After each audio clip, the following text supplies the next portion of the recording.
I live in South Turramurra on the northern side of Sydney, and we converted our pool to a pond about 10 years ago now. We were just using energy, chlorine, effort to keep the pool clean, and just couldn't go on. Also terrible for the environment. There's no need to put any chlorine in, no need for filtration. You just let the pool do its own thing. You let it go green. Eventually the water will clear and it will be fine. We had lots of tadpoles and they seem to be surviving, so then we put some fish in. It's a wonderful energy saver, very sustainable, because you don't do anything except come down and enjoy it.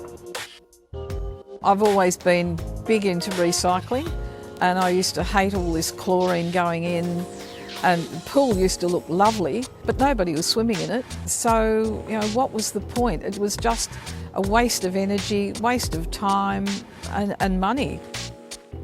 I'm forever down here in the garden with the pot plants and shaping things around the pool. It's my little oasis in a suburban backyard. Don't really ever want to leave here.